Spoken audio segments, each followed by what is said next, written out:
Hello friends, welcome back to my YouTube channel Journey with Vijay Kumar Shrivastav. Today I am going to present the topic acid rain. Before presentation I would like to introduce myself. I am Vijay Kumar Shrivastav.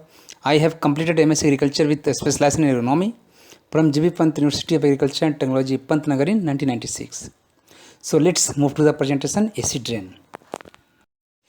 Acid rain is a rain or any other form of precipitation that is usually acidic, meaning that it has elevated levels of hydrogen ions and having low pH. Acid rain is caused by emissions of sulfur dioxide and nitrogen oxide, which react with the water molecules in the atmosphere to produce acid. So these acid rains are containing low acidic pH and having the contents of sulfur and nitrogen. In acid rain, oxides of sulfur and nitrogen originating from industrial operations and fossil fuels combustions are the major source of acid forming gases. Acid forming gases are oxidized over several days, by which time they travel several thousand kilometers. In the atmosphere, these gases are ultimately converted into sulphuric and nitric acids. Hydrogen chloride emissions form hydrochloric acid. These acids cause acidic rain.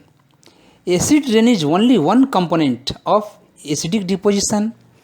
Acidic deposition is the total of wet acidic deposition and dry deposition. Now to study the forms of acid deposition. Acid deposition of two types. First one is wet deposition and second dry deposition. Wet deposition is what we most commonly think of acidic rain. The sulphuric and nitric acid formed in the atmosphere fall to the ground mixed with rain, snow, fog and hail. So this acid rain is containing the contents of sulphuric and nitric acids. After that, dry deposition. Acidic particles and gases can also deposit from the atmosphere in the absence of moisture is dry deposition. The acidic particles and gases may deposit to surface of water bodies, vegetation and buildings quickly or may react during atmospheric transport to form larger particles that can be harmful to human health. When the accumulated acids are washed off a surface by next rain, this acidic water flows over and through the ground and can harm plants and wildlife such as insects and fish. The amount of acidity in the atmosphere that deposits to earth through dry deposition depends on the amount of rainfall an area receives. For example, in desert areas, the ratio of dry to wet deposition is higher than an area that receives several inches of rain each year.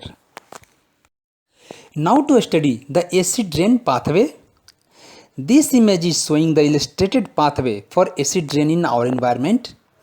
We have given here the marking of 1 to 4, where the 1 number is showing the emissions of sulfur dioxide and nitrous oxide which are released into the air, and second, the pollutants are transformed into acid particles that may be transported long distances, and third is showing these acid particles then fall to the earth as wet and dry deposition in the form of dust, rain, snow and precipitations, and fourth, it may cause harmful effects on soil, forest, streams and lakes.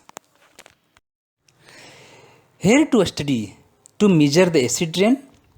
Acidity and alkalinity are measured using a pH scale for which 7 is neutral. The lower a substance pH less than 7 are acidic. The higher a substance pH greater than 7 is more alkaline. Normal rain has a pH of about 5.6.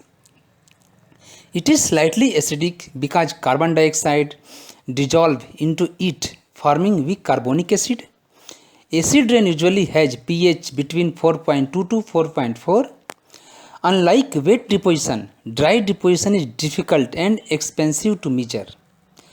Dry deposition estimates for nitrogen and sulfur pollutants are provided by the Clean Air Status and Trends Network, which is called CASTNet. Air concentrations are measured by CASTNet at more than 90 locations. When acid deposition is washed into lakes and streams, it can cause some to turn acidic. The long-term monitoring network measures and monitors surface water chemistry at over 280 sites to provide valuable information on aquatic ecosystem health and how water bodies respond to changes in acid-causing emissions and acid deposition. Here we have shown the pH scale, where in case of acid rain the pH is 4.3, and in case of clean rain, normal rain, the pH is 5.6. Rainwater is turned acidic when its pH falls below 5.6.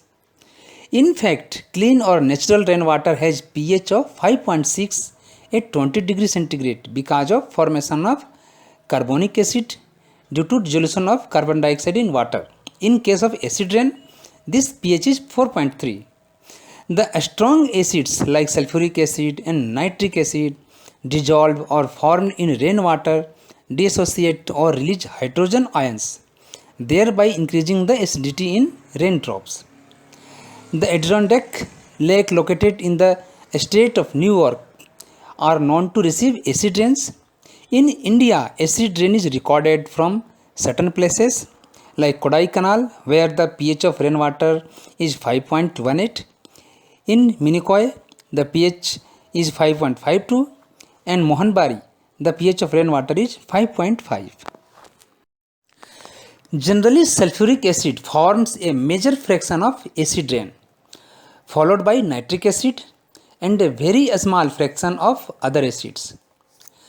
However, in urban areas, calcium, magnesium and ammonium ion helps to neutralize the raindrops, shifting the overall hydrogen ion towards basic scale.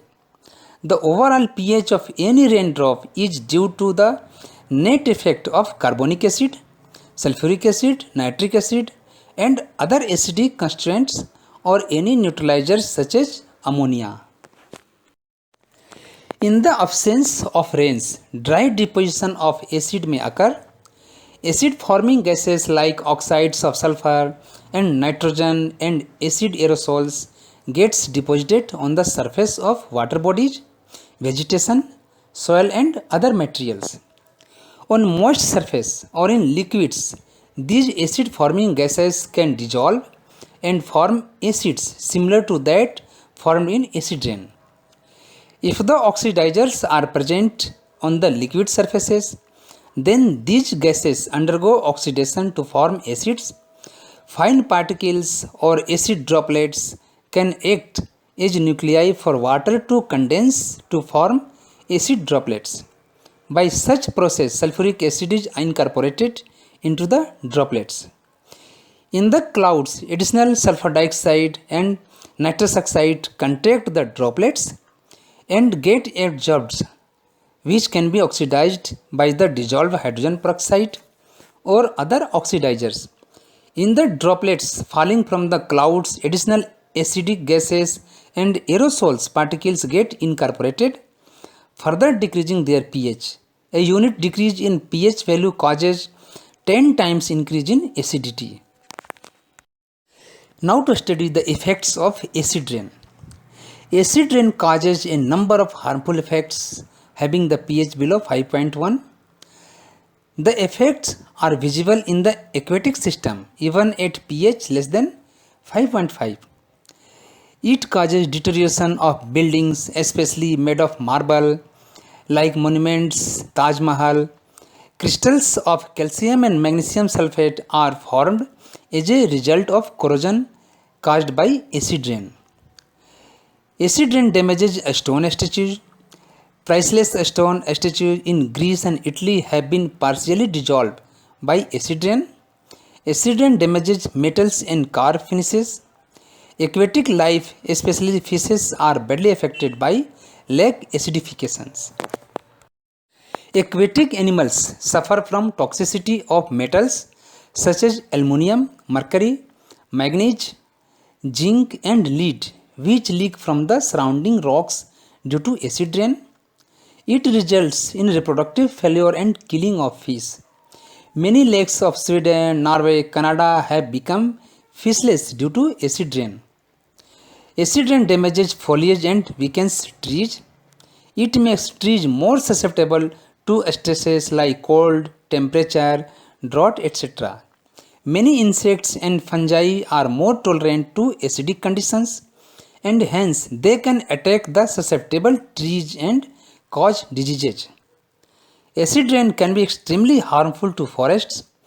Acidic rain that seeps into the ground can dissolve nutrients such as magnesium and calcium that a tree needs to be healthy. Acid rain also causes aluminium to be released into the soil, which makes it difficult for trees to take up water. How to control of acid rain? Emission of sulfur dioxide and nitrogen dioxide from industries and power plants should be reduced by using pollution control equipments.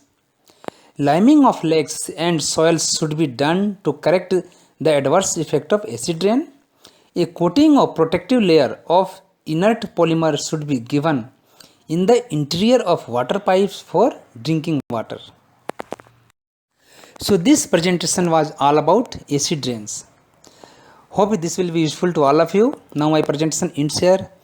I have given here my YouTube channel details, Journey with Vijay Kumar Shrivastav. Having request, please visit the channel, subscribe it and provide your kind and valuable feedback for further improvements. Thank you.